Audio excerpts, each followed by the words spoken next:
Allez, aujourd'hui, je vais vous montrer un truc qui va vous faire super plaisir. Ça va être la partie cycle du Dominator. Alors voilà, c'est un Husqvarna 510 SMR.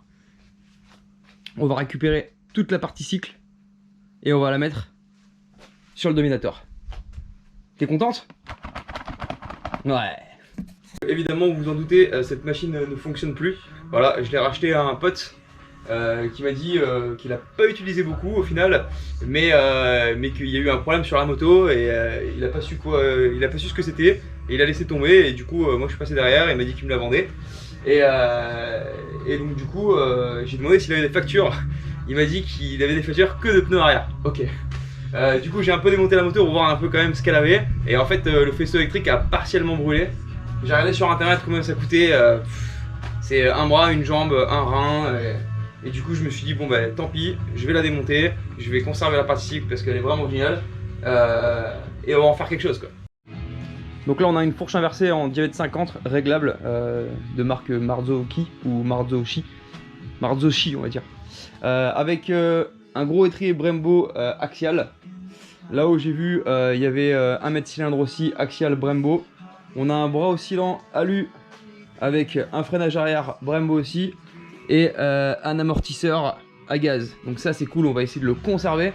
Et bien sûr on a deux jantes Excel, ça c'est vraiment cool. C'est vraiment sympa ça. Voilà, donc ça c'est ce qui nous intéresse. J'ai hâte de la démonter. Et après on va faire un peu d'usinage. On va adapter donc la fourche au Dominator. Le bras oscillant aussi. J'espère que ça va bien se passer, que je vais pas trop galérer. Et je pense que le rendu va vraiment être pas mal. Le pneu arrière en dit long. Moi je pense qu'ils ont plus voulu lui vendre de pneus. Oui, il n'y en avait plus au magasin à mon avis. Ouais, t'as des factures? Que des pneus, 1000 € de pneus. J'ai acheté 20 trains. Que des arrières, que de l'arrière. Voilà, qu'on voit le bordel là, franchement c'est hyper sale quoi. Tout qui part en couille. Voilà, c'est le bordel. Oh le bordel. Oh là là là là. Qu'est-ce que c'est que ça? Oh putain.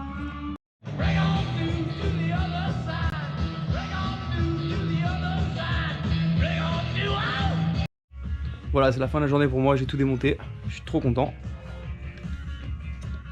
Donc voilà, le train avant, le train arrière.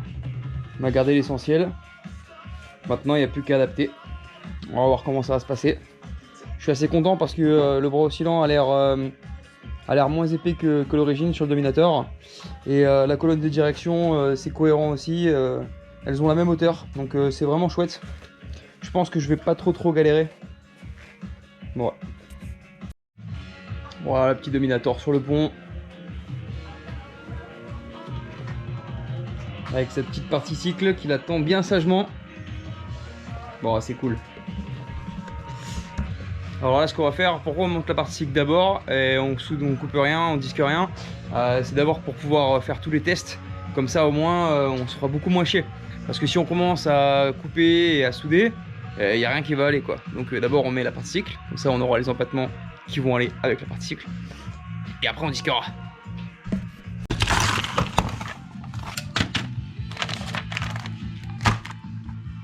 Rouge, c'est racing. C'est obligé que ça fonctionne.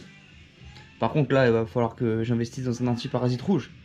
Ah, elle va finir en jackie de moto. Dominator, bobine de tension, ça c'est réglé.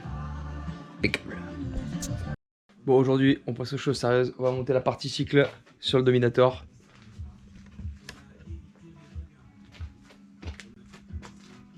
Bon, alors bien sûr, ça va pas être plug and play. Hein. Là, ce qu'on va faire, c'est qu'on va démonter la fourche d'origine du Dominator. On va regarder un peu la colonne de direction, comment elle est foutue, prendre des cotes et la comparer avec celle du Husqvarna. Après, il faudra forcément, sûrement faire une, même c'est sûr, faire une colonne sur mesure. Donc on fera ça. Et il y a aussi l'adaptation du bras oscillant. Donc la largeur, elle est plutôt correcte. Après, c'est plus pour l'amortisseur, il fait 10 cm de plus, je sais pas comment je vais faire. Allez, on va voir tout ça. Meilleure façon de tenir une plaque phare.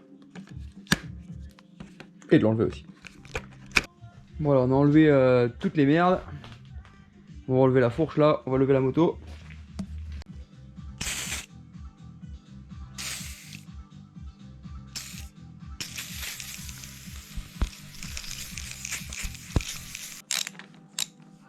Bon, j'ai pas les bons roulements, mais on va quand même essayer de la monter. Voilà, ça c'est le roulement de la colonne inférieure. Il y a les billes qui se barrent et tout carrément. Donc c'est pour ça que j'avais un gros problème dans la direction. En plus, ces roulements à billes là, franchement, ils sont vieux. Maintenant, ça se fait plus trop. Maintenant, on met ça. Ça, c'est complètement mieux. Et bam!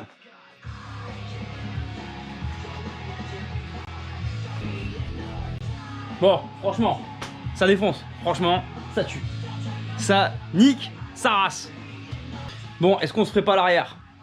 Est-ce qu'on démonterait pas cette vieille merde? Et on lui collerait pas plutôt un train qui se fait respecter quand même? Bon voilà, on a enlevé le pignon de sortie de boîte, on a dévissé les axes. On est prêt à sortir le bras oscillant là.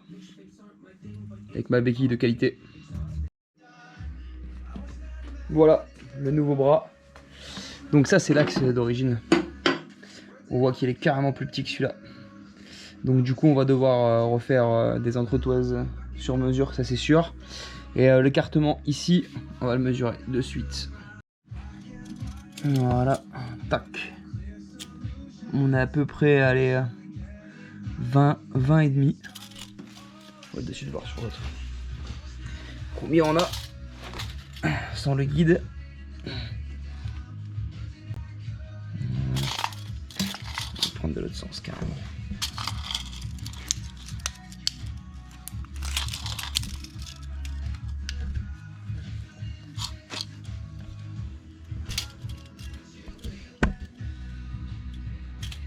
On a à peu près 20 et demi aussi. Ça devrait être pas mal. Bon, évidemment, l'amortisseur ne passe pas, il fallait s'en douter. De toute façon, la bonbonne, il y a le pot d'échappement qui gêne. Je vais devoir remettre cette grosse merde. Ils ont mis carrément une durite de trop plein, non mais franchement, au cas où, il fuit. Donc voilà, la partie cycle est posée, je suis super content. Le bras oscillant, franchement, ça va être une galère, hein, c'est un délire, mais c'est pas grave, je vais le faire, hein, franchement, c'est trop bien. L'amortisseur du Husqvarna, il fait 10 cm de plus, donc j'ai pas pu le mettre. En plus, la cartouche, elle gêne à cause des pots d'échappement, donc il faut que j'enlève tout ce bordel. J'ai un axe à usiner, j'ai des entretoises à usiner, et j'aurai aussi sûrement des billettes, parce que je n'ai même pas pu les rentrer, hein, c'est impossible. Donc là, c'est vraiment présenté. On voit que le bras oscillant, il est super haut. On va le descendre, ça va remonter l'assise.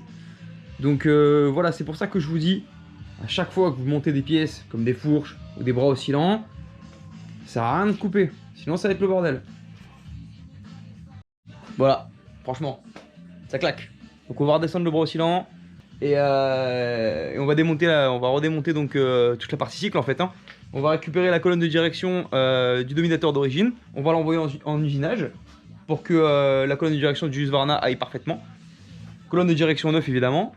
Et le bras oscillant pareil, hein, ça va partir en axe, entretoise, biellette. Là je vais me faire un cul. Bon, aujourd'hui on va essayer de monter l'amortisseur. Il va falloir que j'enlève les casseroles là. De toute façon ça va vite dégager ce truc. Il y en a deux en plus. Ils en ont mis deux quoi. Regarde-moi ça.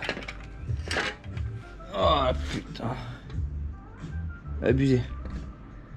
6 kilos. Bon, je suis dégoûté. L'amortisseur du Husky, ça va pas le faire. Il est beaucoup trop gros. En fait, l'amortisseur du Husky sur le cadre, il se reprend ici. Et là, le problème, c'est que le moteur du dominateur, il est beaucoup trop avancé. Ça va gêner au niveau du carburateur, même si je mets un cornet.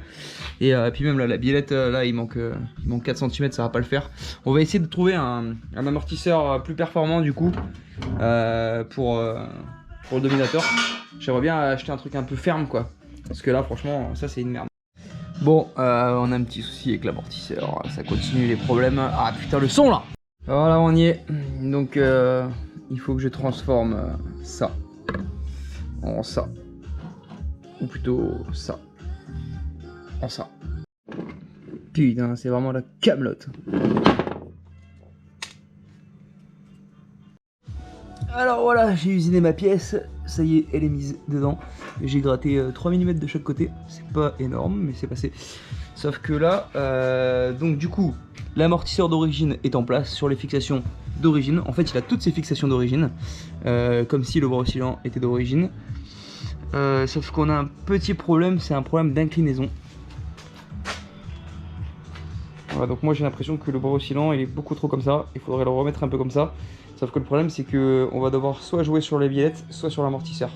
Donc soit je change d'amortisseur, je mets un plus court, ou soit je rallonge les billettes et là il va falloir fabriquer une nouvelle pièce. Bon là on a un amortisseur de MT-09 Tracer, je sais c'est de la merde, mais il fait à peu près à vue d'œil 1 cm de moins que l'origine. Donc du coup ça pourrait solutionner mon problème. Ben voilà. Super l'inclinaison. MT-09 Tracer, qui l'aurait cru? Putain. Allez, je vous remontre sur la béquille d'atelier. Voilà, l'inclinaison, là, on est vraiment nickel, on est proche de l'origine. C'est très bien. Maintenant, on démonte tout. On prend toutes les cotes. Et on fait la liste de toutes les pièces qu'on va devoir fabriquer. Là, il y a du taf, là. Ouais, il y a du taf, ouais. Voilà, donc concrètement, les deux seuls modifs que j'ai à faire sur le bras oscillant, c'est ce morceau de billette. Donc là, j'ai déjà fait la modif, hein, j'ai gratté 3 mm par là et 3 mm là. Il va falloir que je trouve une nouvelle cage à aiguille à adapter, parce que du coup, celle qui était d'origine, elle s'est tout éclatée. Donc dans tous les cas, il faudra la changer.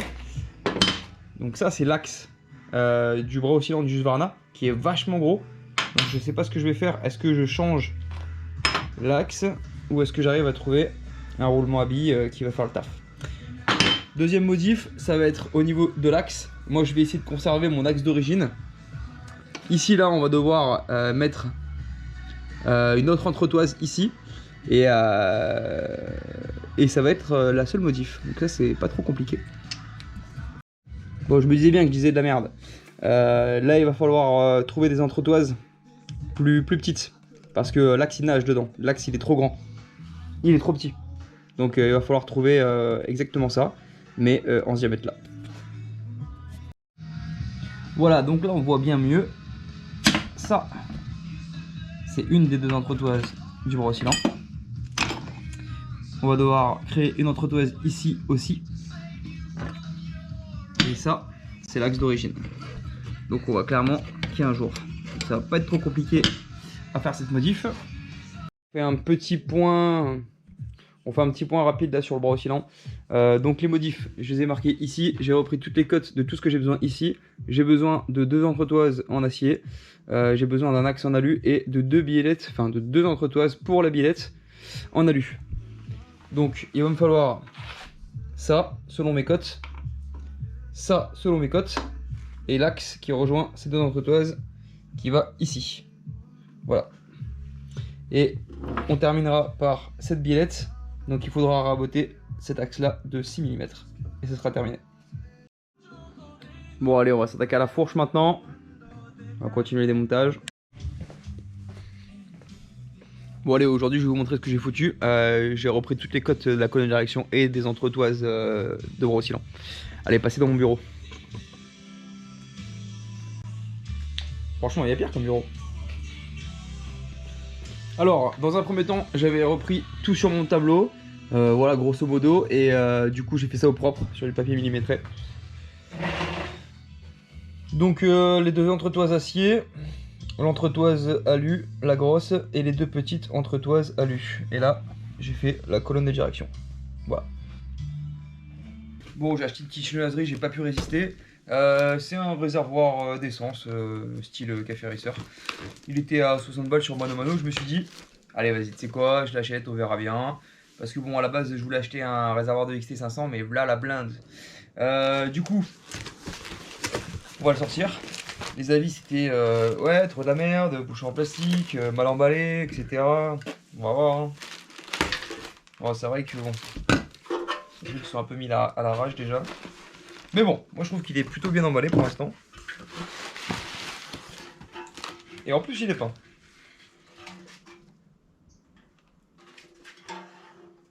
C'est pas mal. C'est pas mal.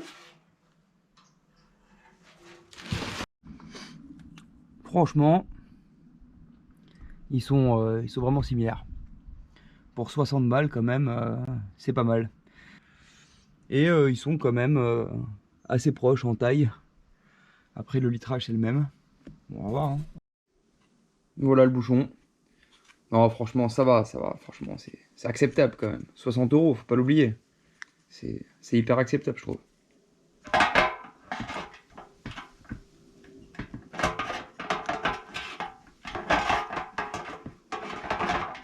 Comment il se met cette merde?